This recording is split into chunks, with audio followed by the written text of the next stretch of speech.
আমরা কথা বলছিলাম আমাদের প্রবাসী কল্যাণ ও কর্মসংস্থান মন্ত্রী প্রতিমন্ত্রী নুরুল হক নূরের সঙ্গে।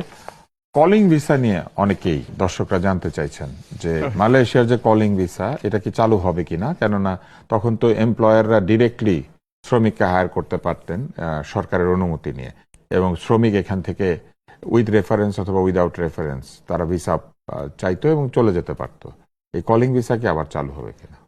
এখানে দুইটা বিষয় আছে। একটা হচ্ছে যারা মালয়েশিয়া যেতে চায় অনেকদিন ধরে মুখী আছে বলতে গেলে, এটা একটা বিষয়। আবার যারা বিজনেস করে তারা ওয়েটিং আছে। সমস্যাটা যেহেতু আমাদের এই সরকারের সময় না, ইন্টারিমের সময় না, আওয়ামী লীগের সময় হয়েছে। আপনি জানেন যে অনেক লোকের কাছে টাকা নিয়ে শেষ পর্যন্ত প্রায় 17,000 লোককে নিতেও পারে নাই। বড়টা এখানে সিন্ডিকেট এবং এখানে হিউম্যান ট্রাফিং এর অভিযোগ ছিল, মানি লন্ডারিং এর অভিযোগ ছিল, যার কারণে এটা নিয়ে 3টা মামলা আছে আদালতে। এবং মালয়েশিয়ান কর্তৃপক্ষ এই বিষয়টা নিয়ে ওরাও আপনার জয়েন্ট ওয়ার্কিং কমিটি এখানে 2-3 দফা মিটিং করেছে। কারণ ওদের দেশের বিরুদ্ধে মানব পাচারের অভিযোগ হবে, তাহলে তো ওদের জন্য এটা অসম্মানের হয়। তো এই বিষয়গুলো সমাধান করার পরে ওরা লোক নেওয়ার বিষয়ে মানে চূড়ান্ত সিদ্ধান্ত নেবে। আর ইতিমধ্যে আমাদের যেটা কাজ হয়েছে, ওদের পক্ষ থেকে 10টা শর্ত দেওয়া হয়েছিল। যে শর্তের মধ্যে 3টা শর্ত একেবারে আমাদের প্রেক্ষাপটে অবাস্তব ছিল, এবং আমাদের না শুধু মালয়েশিয়া, নেপাল সহ ইন্ডিয়া সহ ওরাও এটাতে ডিনাই করেছে যে এই ধরনের শর্ত খুব ডিফিকাল্ট। কারণ ওরা বলছে 10,000 স্কোয়ার ফিট একটা অফিস থাকতে হবে। একটা রিক্রুটিং এজেন্সি 10,000 স্কোয়ার ফিট একটা অফিস ঢাকা শহরে, এটা এত এক্সপেন্সিভ, চিন্তা করা যায়। এর আরো কিছু শর্ত দিয়েছিল, নিজস্ব ট্রেনিং সেন্টার সহ। সেই কারণে আমাদের সরকারের পক্ষ থেকে ইন্টারিম গভর্নমেন্টের সময় ওরা বলেছিল না 10টা মানা সম্ভব না, আমরা 7টা ফলো করব। সেই 7টা শর্ত পূরণ করেছে আপনার 260টা প্রতিষ্ঠান, আর 6টা শর্ত পূরণ করেছে 163টা। এই প্রতিষ্ঠানগুলোর তালিকা ইন্টারিম গভর্নমেন্টের সময় মালয়েশিয়াকে পাঠানো হয়েছিল। মানে ওরা যে ওই আগে আপনার 20-25টা সেখান থেকে 100 আপনার লাইসেন্সকে অ্যাপ্রুভ করেছিল, আমাদের সরকার পক্ষ থেকে বলা হয়েছিল যে না, এই সমস্ত কিছু লাইসেন্স তোমাদের মতো সিলেক্ট করবা, এটা হতে পারে না, তখন আমাদের উপর একটা বদনাম আসবে যেটা সিন্ডিকেট আমরা অ্যালাউ করেছি, আমাদের সবাইকে সুযোগ দিতে হবে। তখন যখন ওরা এই 10টা শর্ত দিল, সেটা আমাদের লাস্ট সরকার তখন বলেছে 10টা না 7টা। সেই 7টা থেকে আপনার এই 6টা এবং 7টা মিলে প্রায় বোধহয় 400-র মতো প্রতিষ্ঠান যারা এই কন্ডিশন কোয়ালিফাই করেছে, ওই তালিকাগুলো ওখানে দেওয়া হয়েছে।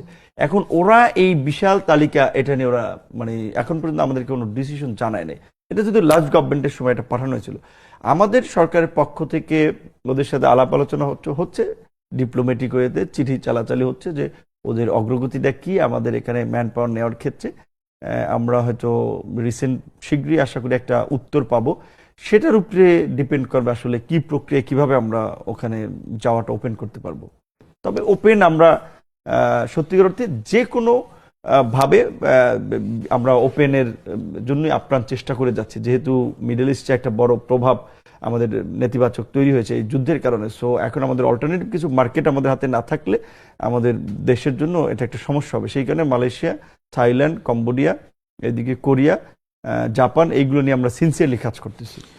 আরেকটি বড় অভিযোগ হচ্ছে যে এই রিক্রুটিং এজেন্সিগুলি এক ধরনের সিন্ডিকেট তৈরি করে ফেলে, এবং আমাদের এখান থেকে যারা শ্রমিকরা যান তাদেরকে পার্শ্ববর্তী দেশের চাইতে অনেক বেশি খরচ করতে হয়। নেপালের যেখানে অল্প টাকা লাগে, কিংবা অন্যান্য দেশ থেকে যেতে যেখানে অল্প টাকা লাগে, আমাদের এখান থেকে যেতে শ্রমিকদেরকে 1 থেকে 1.5 লক্ষ, কোথাও কোথাও 2-2.5 লক্ষ টাকা বেশি খরচ করতে হয়।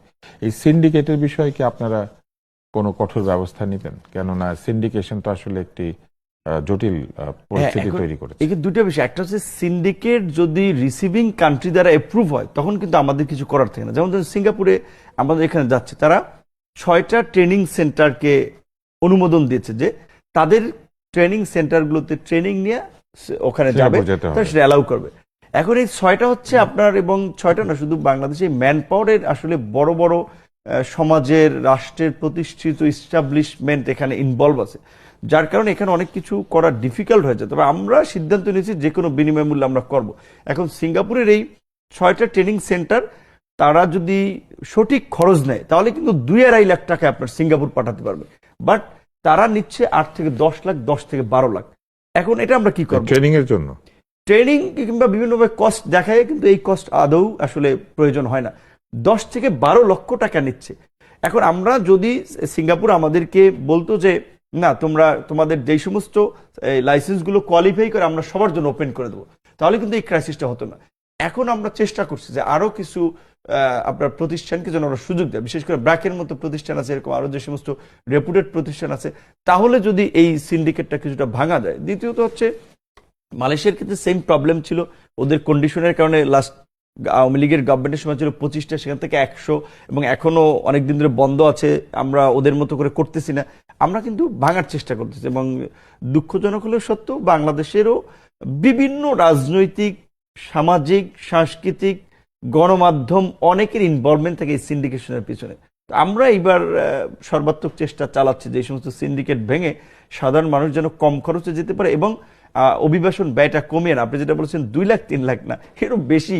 অনেক সৌদি আরব যেতে এখানে 6 থেকে 7 লাখ টাকা অনেকের কাছ থেকে নেওয়া হয়, অথচ ইন্ডিয়া কিংবা আপনার অতিরিক্ত নেপাল, বলেছে, ওই ক্ষেত্রে- যা খরচ তার অতিরিক্ত হ্যাঁ, তারও বেশি নেওয়া হয়। তো এই ক্ষেত্রে আমরা যদি এই বিশেষ করে G2G-তে বেশি আগ্রহ দেখাচ্ছি এবং ওদের ওই দেশের গভর্নমেন্টকে পার্সু করতেছে, আমাদের যে রাষ্ট্রীয় কোম্পানি আছে বোয়েসেল, এর সাথে G2G করি আমরা এইখান থেকে ওপেন করে দেবো সবার জন্য। তবে আবার আমাদের এখানে ধরেন প্রায় 3000 এখন নিবন্ধিত রিক্রুটিং এজেন্সি আছে। প্রকৃত অর্থে যদি স্ট্যান্ডার্ড মেনটেন করে দেওয়া হয় তাহলে এখানে আপনার এতগুলো লাইসেন্স অনুমোদন পায় না। আমার ধারণা এইখানে আপনার অনেকে অখুশি হবে, আমার 1000-1200 লাইসেন্স ফুল এই কন্ডিশন ফুলফিল করে অ্যাপ্রুভাল পেতে পারে, কিন্তু বেশিরভাগ বিভিন্ন সরকার, বিভিন্ন আমলা, বিভিন্ন জনের সুপারিশে বিবেচনা করে 300-3000 লাইসেন্স দেওয়া হচ্ছে। এরা ম্যাক্সিমাম সাব কন্ট্রাক্টে কাজ করে, তারপরে আপনার দেখা যায় প্রতারণার সাথে ইনভলভ, ইভেন অনেক ক্ষেত্রে মানব পাচারের অভিযোগের সাথে এরা ইনভলভ হয়ে যাচ্ছে। এবং এই প্রতিষ্ঠানগুলোর বিরুদ্ধে যখন আমরা ব্যবস্থা নিতে যাই, যেটা আমরা অতীতের বেশ কিছু আবেদন, কিছু দলিল দস্তাবেজ ঘেটে দেখেছি, অনেকের সুপারিশে তখন নেওয়া সম্ভব হয় না। কিন্তু আমরা এবার এখানে স্ট্রিক্ট থাকতে চাই এবং আমরা প্রধানমন্ত্রীকে এই বিষয়ে বলেছি। আশা করি আমরা এই 3000 লাইসেন্সের মধ্যে আমরা যাচাই বাছাই করে এখান থেকে যাদের বিরুদ্ধে প্রতারণার অভিযোগ বা সঠিকভাবে কাজ করছে না, মানদণ্ড মেনে, কিংবা বলতেছে এক কাজে দেবে নিয়ে ফালায় আর এক কাজে, কিংবা কোনো কাজ দিতে পারে না, ওখানে যে আবার একটা আপনার অপহরণের শিকার হয়, তো এই ধরনের প্রতিষ্ঠানগুলোকে আমরা ব্ল্যাক লিস্টেড করতে চাই। সেই ক্ষেত্রে আশা করি কিছু প্রতিষ্ঠানের নাম কমে আসবে। আর বিদেশিরা যখন আমরা বলি যে আমাদের 3000 রিক্রুটিং এজেন্সি আছে, ওরা বিরক্ত বোধ করে, ভাই ওদের সময় নেই আপনার এই 3000 লাইসেন্স চেক করবে, কোনটা ভালো কোনটা খারাপ টিক দিবে। ওরাও বলে যে একটা শর্ট তালিকা দিতে, এটা কিন্তু একটা বাস্তবতা।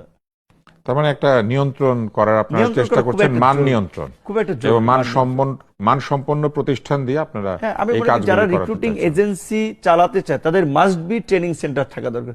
তাহলে আপনি আনস্কিল লোক পাঠাবেন না এবং আপনার লোক যে ওখানে প্রতারিত হবে কিন্তু না। ধরেন একটা রিক্রুটিং এজেন্সির জন্য একটা ট্রেনিং সেন্টার অনেক কস্টলি হয়ে যায় না? তার চেয়ে 4-5টা রিক্রুটিং এজেন্সি যদি একটা সেটা চালায়, তাদের বুদ্ধিমত্তা। আপনি যদি আপনার ধরেন একটা ট্রেনিং সেন্টার আছে, বাট সেটা আপনারা 10-12 জনের জয়েন্ট ভেঞ্চারে কিংবা এমইউ করে আপনার রিক্রুটিং এজেন্সি এই ট্রেনিং সেন্টারের সাথে কাজ করে, আপনি এইভাবে একটা চুক্তি করেন, কিন্তু একটা ট্রেনিং সেন্টারের সাথে মাস্ট বি তাদের কানেকশন থাকা দরকার।